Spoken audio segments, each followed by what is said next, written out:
अब ये इसी की रेपिटेशन है, और हमने लोडिंग वगैरह भी नहीं अब करनी कि पहले शेयर फोर्स बनाया फिर बेंडिंग मोमेंट बनाया, कुछ भी नहीं अब करना, सारा कुछ बना बनाया।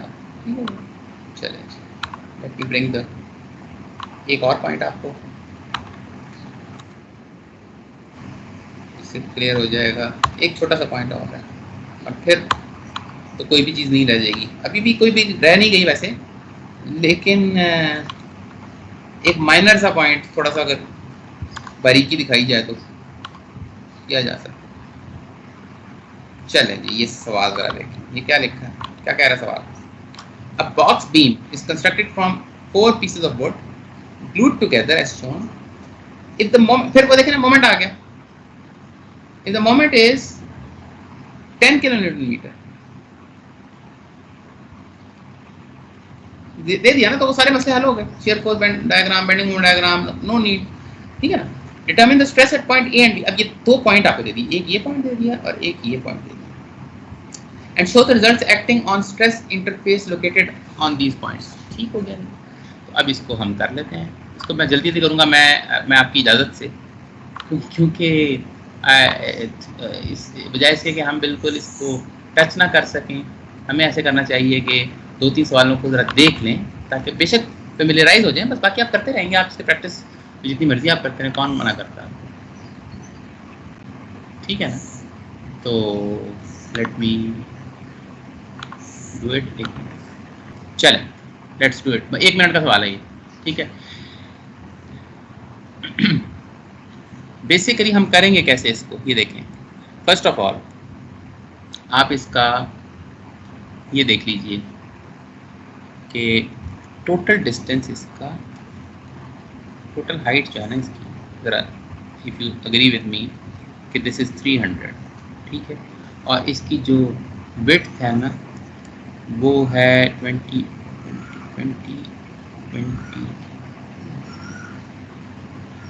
पता लेगी 200। ये टोटल जो है ना ये अच्छा, इसमें 1 मिनट का सवाल है, बस एक पॉइंट समझ लीजिए। इसको 2 तरीकों से कर सकते हैं। एक तरीका, इसका आई कैसे कैलकुलेट होगा, इसको 1 कह दें, इसको 2 कह दें, ये बीच में गैप है, ये कुछ भी नहीं है, हवा है ये। ठीक है ना, ये 3 और ये 4 है ना। अच्छा, इसका आई जब कैलकुलेट करेंगे ना तो मैं पहले पैरेलल एक्सिस थ्योरम वाली बात करता हूँ। I2 के साथ तो पैरेलल एक्सिस थ्योरम लगाने की जरूरत नहीं है। Do you agree with me? क्यों नहीं जरूरत? I2 BD³/12 से अब लगाएंगे ना तो ये इसकी मैं बात कर रहा हूँ, इसका जो हाइट है ना वो है 300 और इसकी जो विड्थ है ना वो है 20। BD³/12 में B 20 आएगा, D जो है वो 300 आएगा, Q/12 ये आपका I जो आएगा ना वो about the centroid of this section आएगा। ये इसका सेंट्रॉइड क्या है, ऊपर से देखें 150 पे, नीचे भी 150। ठीक है, लेकिन अगर आप नोट करें ये जितना एरिया इस पूरे प्रॉब्लम का, ये सिमेट्रिक एरिया ना, जितना ऊपर होता है नीचे, तो इसका न्यूट्रल एक्सिस भी इसी लाइन से पास हो रहा है, इसी यही लाइन, ये जो ब्लू लाइन है this is also the red line. तो मुझे पैरेलल एक्सिस थ्योरम इसके केस में लगाने की जरूरत नहीं है, ना मुझे इसके केस में लगाने की जरूरत है। हाँ, ये जो 1 और 4 हैं इन पे पैरेलल एक्सिस लगेगा। क्यों, मैं इसको एक्सप्लेन करता हूँ। I2 + I3 पे तो कोई ज़रूरत नहीं है। अब जब I1 करूँगा ना तो इसमें A1 D1 स्क्वायर करना पड़ेगा, और I4 करूँगा तो A4 D4 स्क्वायर करना पड़ेगा। क्यों, अभी एक्सप्लेन कर देता हूँ। इसको ज़रा देखिए, इसका जो 160 इसकी विड्थ है और इसकी हाइट जो है वो 25 है। इसका BD³/12 जो होगा ना वो 160, ये याद रखें D के साथ क्यूब आएगा हमेशा, नॉट हाइट के साथ। ठीक है, नॉट विद विड्थ। ये जो आपके पास आंसर आएगा ना, ये आंसर आपको मिलेगा अबाउट दिस, ये जो लाइन, इसका जो सेंटर है। हमें तो ये ब्लू लाइन पे चाहिए, तो आपको पैरेलल एक्सिस से करना पड़ेगा। Same goes with this. ठीक है, ये करना पड़ेगा। लेकिन ये सारी लंबी गुफ्तगू करने के बाद मैं आपको इसका एक और आसान तरीका बता दूँ। इस तरह के सवाल जो पिछले सवाल में पॉसिबल नहीं था, इस सवाल में पॉसिबल है। वो कैसे? इस सवाल को हम ऐसे देख सकते हैं। Can we look at this problem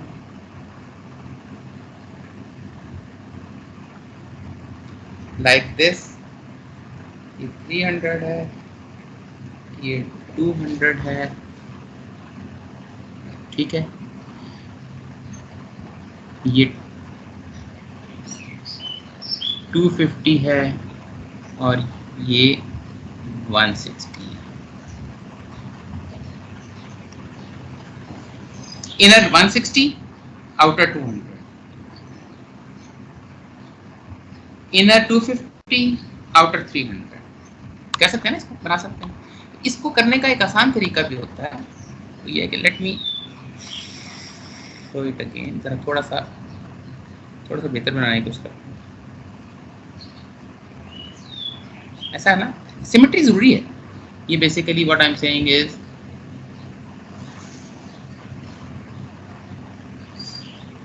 $160, $250। Let me see, 250 ही है, अगर ये मुझे इजाजत दे। 200, सॉरी, नॉट 250। अच्छा, और ये 250 और ये 300। मैं इन सारे पैरेलल एक्सिस थ्योरम से बचने का भी एक तरीका है मेरे पास। वो क्या? पहले मैं BD³/12 से ये रेड एरिया का moment of inertia about this neutral axis calculate कर लूँ। वो कर लिया, फिर से माइनस कर दूं ये वाला पोर्शन, ब्लू वाला। वो क्या होगा? -BD³/12। You understand? चूंकि इसका सेंट्रॉइड, क्योंकि ये सिमेट्री जरूरी है। ये माइनस, पिछले वाले सवाल, इस सवाल में ये माइनसों से नहीं काम, वहां तो आपने पैरेलल एक्सिस थ्योरम करना ही करना। इस सवाल में आप पैरेलल एक्सिस थ्योरम करके इस एरिया को और नीचे वाले एरिया को ट्रांसफॉर्म करके, और इन दो की जरूरत नहीं है क्योंकि ये इनका नेचुरली न्यूट्रल एक्सिस पे ही लाई कर रहे हैं। उससे करेंगे तो सेम आंसर आएगा। बट अगर मैं इसको इस तरह कैलकुलेट करूं कि 200 एंड कर लूं, कोई मिस्टेक तो नहीं है इसमें। लेट मी सी, 250 और हाइट 300 है, और ये 160 और 200 बिल्कुल ठीक हो गया, कोई मिस्टेक नहीं है। 250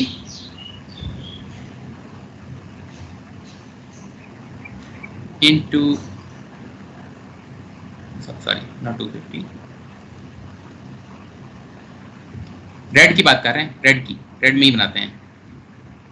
200 इंटू 300³/12 माइनस, अब ब्लू में 160 इंटू 250³/12।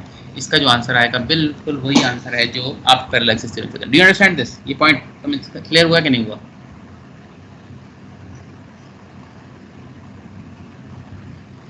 ये क्यों इसमें पॉसिबल नहीं है? इस तरह के सवाल में क्यों हम ये माइनस करके नहीं कर सकते? वाई? एनीबडी तो बताएगा? सिमेट्री होनी जरूरी है। जो कुछ पैरेलल एक्सिस के, जो भी न्यूट्रल एक्सिस है उसके ऊपर है, वो नीचे होना चाहिए ना। किसी सवाल में अगर ऐसे है तो फिर तो कोई मसला नहीं है, फिर आप उसमें माइनस कर सकते हैं एक दूसरे से। लेकिन अगर ऐसा है ही नहीं तो माइनस हो ही नहीं सकता, ठीक है ना। इस तरह के सवालों में you can always do this minus this. Otherwise parallel axis theorem वाला जो मामला है वो तो हर सवाल में चलता है ना। यानी अगर कोई बंदा कंफ्यूजन का शिकार होता है, कहता है यार किस सवाल में ये करना है, किस में नहीं करना, वैसे थोड़ा सोचे, कोई इशू नहीं है। बट अगर आप लेट्स से आपके, मैं तो पैरेलल एक्सिस थ्योरम ही इस्तेमाल करूंगा आपके पास, आप कर रहे हैं, उससे तो हर सवाल बिल्कुल ठीक होता है, तो मसला नहीं। लेकिन कुछ सवाल हैं जिससे क्विकली हो जाता है। देखा ना, इसमें आप दो दफा पैरेलल एक्सिस थ्योरम लगता है इस सवाल में, अब जरूरत ही नहीं पड़ी आपको, ठीक है। अच्छा, एक दफा आपने आई कैलकुलेट कर लिया, पीस ऑफ केक ना। वो क्या कह रहा है? वो कह रहा है find stress at A and B, ठीक है ना। तो अब अगर आप देखें ये एम पॉजिटिव है। एम पॉजिटिव क्यों है? ऐसे है इस सेक्शन पे, यानी कि ये स्माइली बना रहा है, स्माइली बना रहा है मतलब कॉन्केव साइड आप है, ठीक है। इसका मतलब है कि sigma is equal to minus M Y over I calculate करना है, ठीक है। अब वाई की वैल्यू आप एक केस में ए कैलकुलेट करना है, तो आप वाई की वैल्यू क्या देंगे, from the centre to the top, तो ये 300 150। और जब आप ये करेंगे m की वैल्यू तो गिवन है और i अभी आपने कैलकुलेट किया, तो माइनस साइन के साथ आएगा, कंप्रेसिव स्ट्रेस आएगा, आना भी चाहिए, ठीक है। अच्छा, जब आप डाउनवर्ड b की, ये a है तो b की बात करेंगे, तो b में आप नीचे अब आएँ तो b तो इस पॉइंट पर है ना, b बेसिकली 125 पे,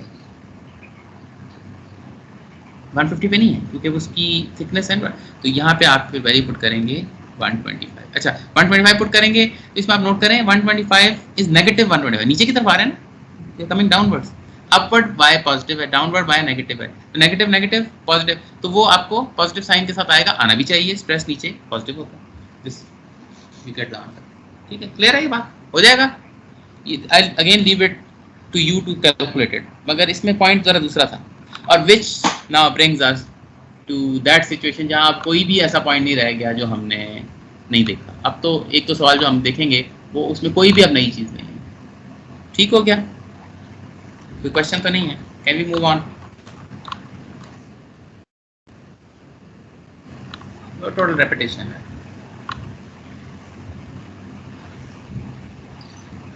फिर एक ऐसा सवाल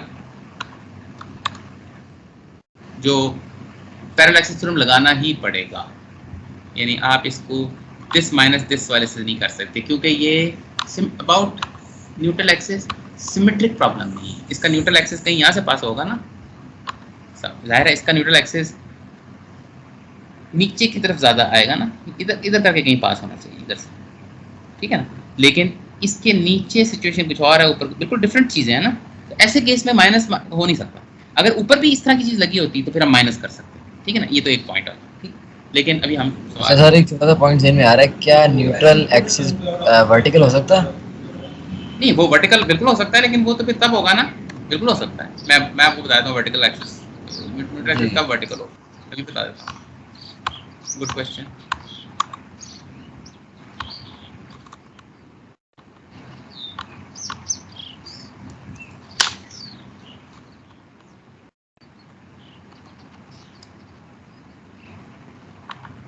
let's say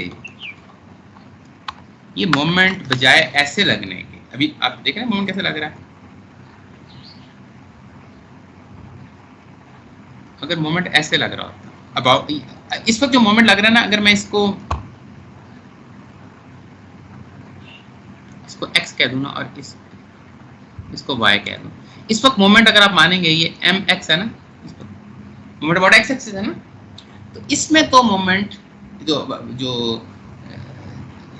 moment of inertia है वो आपको बट x ये हॉरिजॉन्टल का ही कैलकुलेट करना है। लेकिन आप जरा देखिए इस सवाल की लोडिंग ऐसे हो सकती है ना my, तो आप बेसिकली फिर ये सवाल पता क्या बनेगा, ये और फिर इसकी लोडिंग जो है ना वो ऐसे करके, ठीक है ना। तो अब जाहिर है बिल्कुल डिफरेंट चीज़ है, समझे बात को, यानी एक्स और हॉरिजॉन्टल और वर्टिकल का ताल्लुक बेंडिंग मोमेंट के साथ। इस bending moment about which axis लग रहा है, एक्स एक्सिस, तो आपको आई भी एक्स एक्सिस के अबाउट कैलकुलेट करना है, यानी न्यूट्रल एक्सिस इस केस में न्यूट्रल एक्सिस ये बड़ा होगा, और अगर ऐसे आ जाए तो फिर न्यूट्रल एक्सिस ये वर्टिकल होगा। समझ आ गया ना, ये तो बेंडिंग मोमेंट पे डिपेंड करता है किस डायरेक्शन के, ठीक हो गया। वैसे ये बड़ा क्लटर हो गया, लेट मी इरेज इट, और क्लटर हो गया।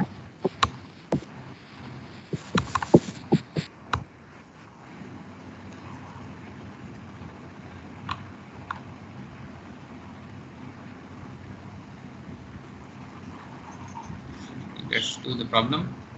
बहुत आसान सा सवाल है फिर again. Material having an allowable tensile and compressive stress of 125। अब ये टेंसाइल और कंप्रेसिव दो अलग अलग चीजें हैं, ठीक हो गया। Determine the maximum allowable internal moment. अब देखिए ना, इसमें फिर वही बात है, दो बेसिकली पार्ट्स होगा ना इसके, यानी हमें पता है कि इसका मैक्सिमम, इसका जो स्ट्रेस है ना, मैक्सिमम कंप्रेसिव स्ट्रेस वो इस पॉइंट पर आएगा, पॉइंट ए पे, हमें पता है। और पॉइंट बी पे इसका मैक्सिमम टेंसाइल आएगा।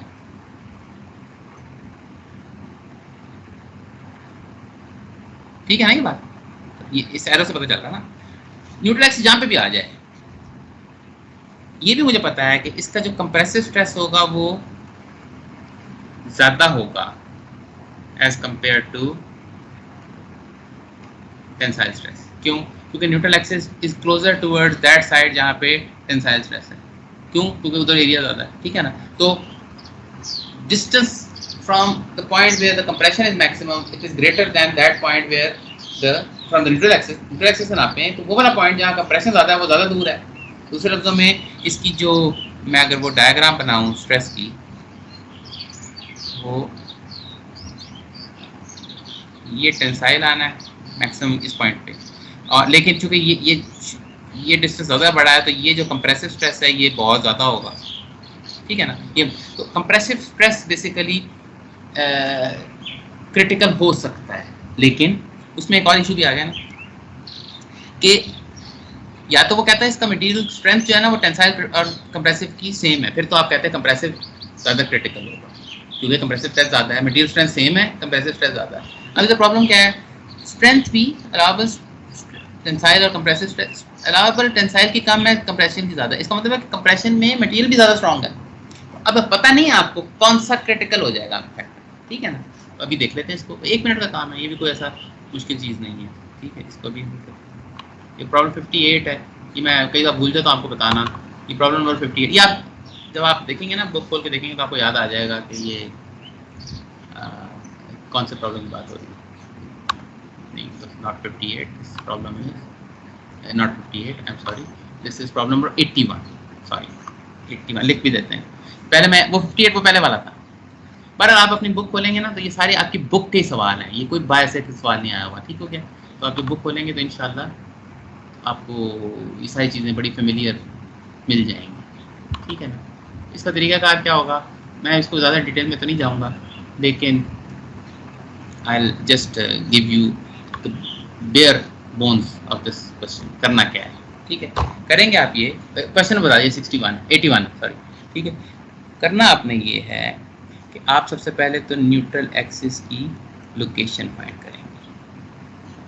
ये नहीं पता ना कौन सी लोकेशन कैसे फाइंड, इस ये माइनस से नहीं हो सकता, ये आपको आई हर सेगमेंट के आई कैलकुलेट करना पड़ेगा। इसके 2 सेगमेंट में कन्वर्ट होगा। इसको अगर मैं बनाऊँ ना तो ये वाला एक एरिया और ये दूसरा एरिया 1 और एरिया 2, और वही वाला तरीकाकार होगा कि ये आप कहेंगे न्यूट्रल एक्सिस यहाँ से कहीं से पास हो रहा है, ये इसका डिस्टेंस y है, तो इसका एरिया मल्टीप्लाइड बाय जो इसका यानी डिस्टेंस है फ्रॉम दिस पॉइंट। ठीक है ना? और फिर इसका एरिया मल्टीप्लाई बाय इसका फ्रॉम दिस पॉइंट डिस्टेंस, इसके सेंट्रॉइड का distance divided by area 1 plus area 2। तो ये आपको y बार मिल जाएगा। जब ये मिल जाएगा, ये जब मिल जाएगा आपके पास y बार, तो अब आपके पास ये y बार भी आ गया और ये y बार डैश भी आ गया। ठीक है ना? अच्छा, अब मैक्सिमम कंप्रेसिव स्ट्रेस जो होगा ना तो इस केस में m y bar over i होगा। i तो कैलकुलेट दायरा कर चुके होंगे ना, n के बाद i कैलकुलेट करना है। i आप कैलकुलेट करेंगे पैरेलल एक्सिस थ्योरम से। ठीक है ना? ये हो गया, ये भी हो गया, तो ये आपके पास आ जाएगा c। अच्छा, टेंशन मैक्सिमम वो इस पॉइंट पर आ रही है, तो इसमें होगा m y bar over i, not y bar i s prime but y bar only this distance. ठीक है? ये छोटा डिस्टेंस, ये यानी टेंसाइल स्ट्रेस कम आएगा डिवाइड बाय i, ये भी आपके पास वैल्यू आ जाएगी। अब आपने करना ये है, ये तो आपके पास। अब प्रॉब्लम सिर्फ इतना सा है कि इसमें m की वैल्यू गिवन नहीं है, इसमें m की वैल्यू गिवन नहीं है। वो क्या कह रहा है, अलाउबल m कितना होना चाहिए, एक इसका m आएगा और एक इसका m आएगा। यानी बेसिकली ये डिज़ाइन प्रॉब्लम है। कंप्लीट दिस अगेन, सॉरी दोबारा सुनिए। ये सिग्मा c की वैल्यू कैलकुलेट नहीं करनी, सिग्मा t की वैल्यू कैलकुलेट नहीं। वो कह रहा है ये तो गिवन है आपको, sigma c cannot be greater then 125। तो यहाँ 120, ये जो सिग्मा c जो है ना वो 150 से ऊपर नहीं होनी चाहिए, यहाँ पे 150 की वैल्यू पुट करेंगे। सिग्मा t 125 की, ये डिज़ाइन प्रॉब्लम है ना, not design but close to design problem, not exactly design problem. मतलब आपके पास डायमेंशन गिवन है सो डिज़ाइन तो नहीं है, लेकिन ये आपसे पूछ रहा है कि लोड कितना डलना चाहिए। आमतौर पर लोड तो गिवन होता है, आमतौर पे एनालिसिस क्वेश्चन कौन सा है, इसमें लोड गिवन होता है और आप स्ट्रेस मालूम करते हैं। इसमें स्ट्रेस गिवन है, तो मतलब डिज़ाइन प्रॉब्लम भी नहीं है ये, बट ये एनालिसिस उस तरह का प्रॉब्लम है, एनालिसिस का ही एक टाइप है but slightly different type. Okay, तो अब क्या होगा, यहाँ 150 पुट करेंगे या 125 पुट करेंगे। ये y बार अभी कैलकुलेट कर लिया, i कैलकुलेट हो गया, y बार कैलकुलेट किया, i बार, एक m आ जाएगा c और एक m आ जाएगा t, यानी ये m वो वाला है जो कंप्रेसिव स्ट्रेस को अपनी एक्सट्रीम 150 पे ले जाता है। इससे ऊपर जरा सा आपने m डाला तो टूट जाएगा कंप्रेशन में। ये mt वो वाली वैल्यू देगा आपको जो टेंसाइल स्ट्रेस को मैक्सिमम लिमिट पे विच इज 125 वहां ले जाता है। इससे ऊपर एक आपने m का 1 न्यूटन मीटर ज़्यादा डाला तो टूट जाएगा इन टेंशन, ठीक है ना। अब आपके पास एक mc आ गया, एक mt आ गया, ठीक है। तो अब मुझे बताइए कौन सा वाला क्रिटिकल होगा, which one should be the answer, जिसमें आप कह सकते हो कि ये हम इतना डाल दें तो कुछ भी नहीं होगा। बड़े वाला या छोटे वाला m, इनमें से एक m छोटा होगा एक बड़ा होगा, ठीक है ना।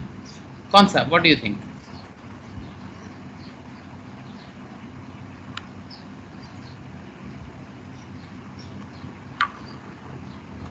सर बड़े वाला नहीं डालना चाहिए ताकि छोटे वाला भी बीच में टॉलरेट हो जाए।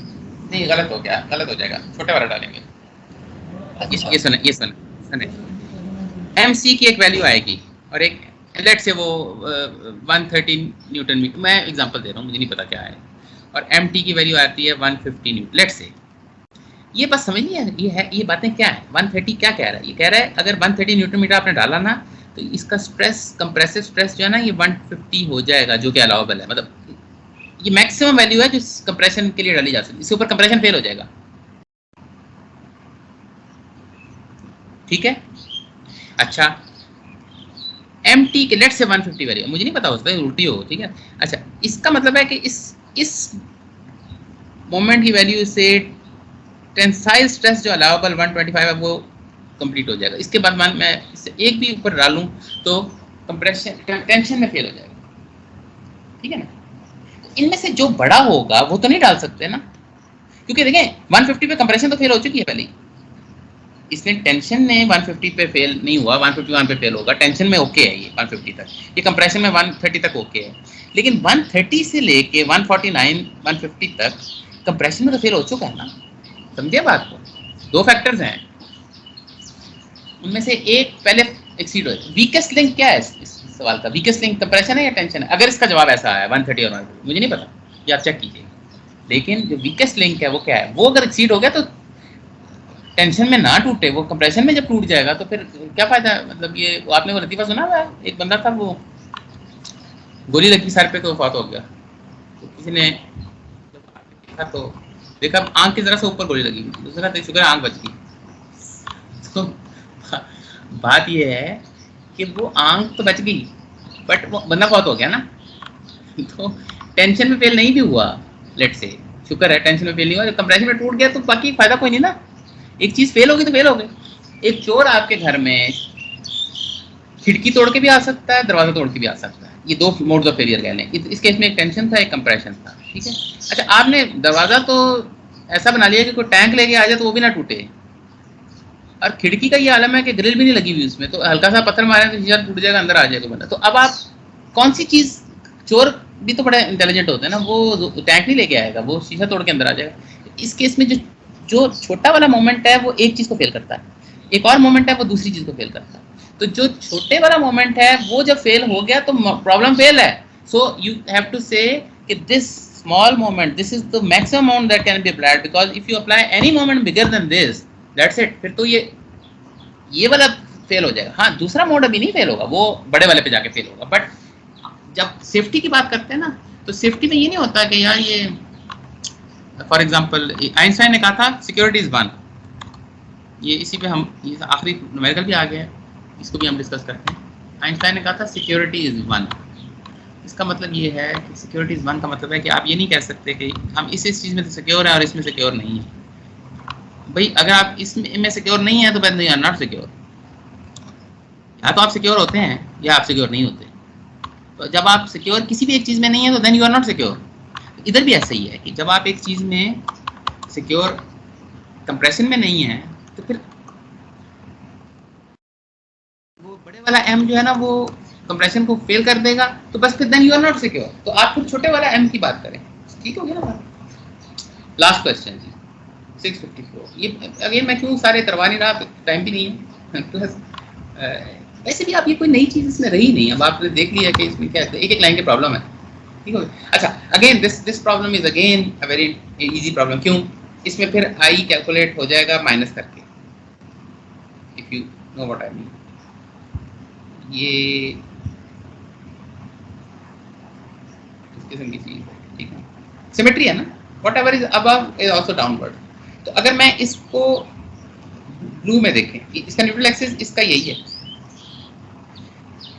इस पूरी प्रॉब्लम का न्यूट्रल एक्सिस ये है। अगर मैं इसको ये सेगमेंट इसका B D cube by 12 minus इसका B D cube by 12 minus इसका बी डी क्यूब बाय 12 कर दूं, तो आप नोट करें इन तीनों, ये ब्लू रेड, ये इन तीनों में जो बी डी क्यूब बाय 12 है, इन तीनों के जो सेंट्रॉइड हैं वो यही है, यही लाइन है जो प्रॉब्लम की भी सेंट्रॉइड है।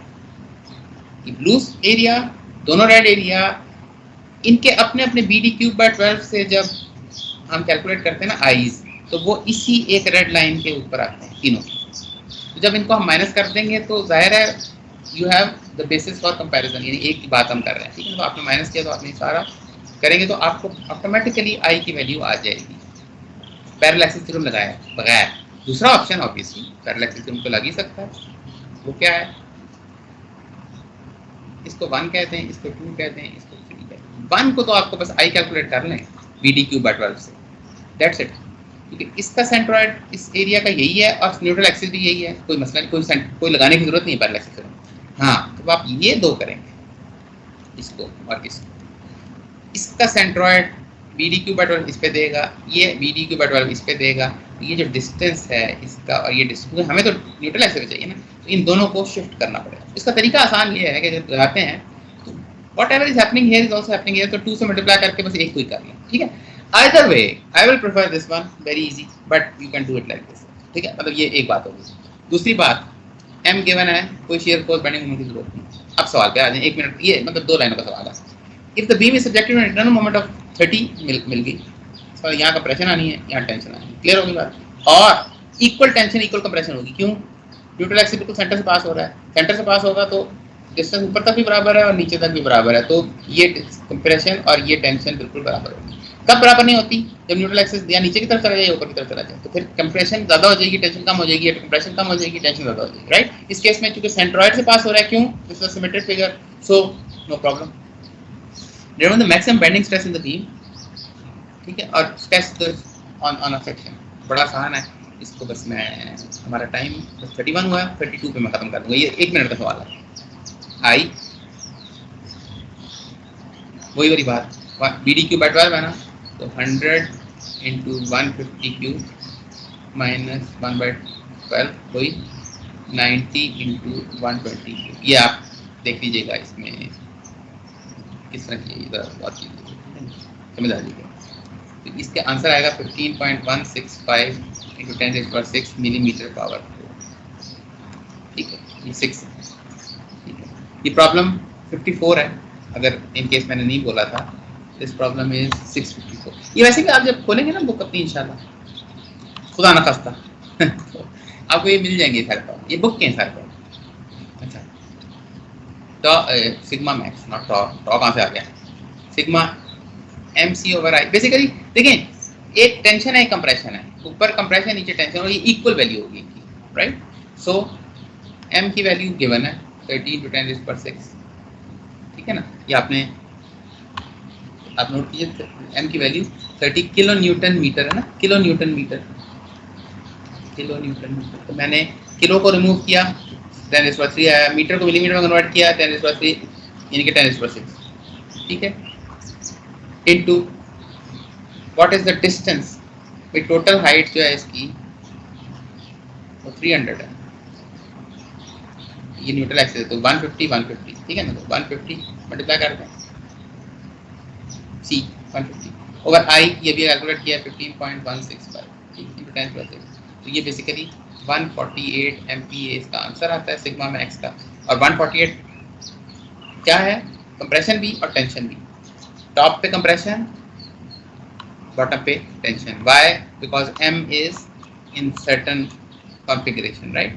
इसको अगर मैं स्केच मैंने पहले 3D में बनाया था, मैं 2D में बना दूँ, ये न्यूट्रल एक्सिस है बेसिकली, ऐसे सिचुएशन है, ये न्यूट्रल एक्सिस है बिल्कुल हाफ वे, तो ऊपर कंप्रेशन है,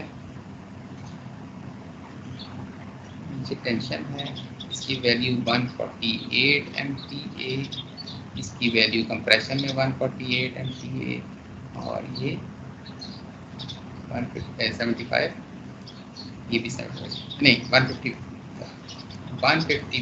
टोटल 300, दैट्स इट। और मैं बस वो जो एक पॉइंट मुझे एक ज़माने में तंग करता था, जो शुरू में हर स्टूडेंट के साथ करता है, वो ये कि कौन सी सिचुएशन होगी जहाँ ये इक्वल कंप्रेशन एंड टेंशन होती है, और कौन सी सिचुएशन होगी जहाँ कंप्रेशन ज़्यादा टेंशन कम होती है, जहाँ कंप्रेशन ज़्यादा टेंशन कम होती है। उसका आंसर मैं 2-3 दफ़ा आज दिया है, but I will do it one more time at the end. वो तमाम सेक्शन जो सिमेट्रिक नहीं है, जैसे ये इवन ये भी सॉरी, ये भी आप नोट करें, नीचे एरिया कुछ और है, ऊपर कुछ और है, ठीक है, चाहे वो आई बीम टाइप चीज़ है, बट एक लाइन ड्रॉ कर सकें आप और उसके ऊपर और नीचे मिरर इमेज हो अगर, तो फिर तो ये सिचुएशन, क्योंकि neutral axis will pass through the then neutral, ये इसमें ऐसे नहीं, इसमें तो न्यूट्रल एक्सिस यहाँ पास कर नीचे की तरफ, ठीक है, इसमें ऊपर की तरफ, इसमें नीचे की तरफ, क्योंकि एरिया को इक्वल होना चाहिए ऊपर, इसका ऊपर की तरफ से पास कर। लेकिन जितने भी सिमेट्रिक चीज़ हैं, जैसे ये, जैसे ये, इनमें सब में बिल्कुल सेंटर से जब पास होगा तो ऑटोमेटिकली ये सिचुएशन बनेगी। Neutral axis centre means distance towards the top extreme end towards the bottom extreme is the same, because this line is the same, slope is the same, then this intensity will always be the same in tension and compression, but wherever there is a discrepancy, अब ये distance कम है, ये ज़्यादा है, ये कम है, ये ज़्यादा है, ठीक है, ये कम है, ये ज़्यादा, ये कम है, ये ज़्यादा। So whatever whenever this happens, तो फिर आप साइड से स्केच करें, तो जो आपका न्यूट्रल एक्सिस है ना, वो अनसिमेट्रिकली या नीचे होगा या ऊपर होगा। तो जब ऐसे होगा तो फिर जाहिर है अगर ये बेंडिंग मोमेंट है तो ऊपर कंप्रेशन आनी है, तो ठीक है, बट स्लोप सेम रहेगा, इसका डिस्टेंस जरा कम है नीचे तक, टेंशन कम होगी, compression will be greater than tension. Clear हो गया ना ये बात? तो this completes our course, this completes our last lecture also, और आखिरी प्रॉब्लम भी हो गई। अब आपको ज़्यादा से ज़्यादा ये करेंगे कि हम एक प्रॉब्लम सेट आपको दे देंगे, ज़ाहिर जमा नहीं कराना होगा, कुछ भी नहीं करना होगा, लेकिन वो बेंडिंग के भी तो आपको कुछ प्रैक्टिस प्रॉब्लम चाहिए ना। हमने कुछ किए हैं यस, बट आपको देंगे तो वो आप कर लीजिएगा तैयार, और इससे पहले जितनी प्रॉब्लम शीट्स दी हैं, 1-2 वो, और जितने असाइनमेंट दिए हैं वो अगर आप सारे समझ के आ जाएँ तो दैट्स इट, दैट्स ऑल, 100% आपका अटेम्प्ट हो जाएगा।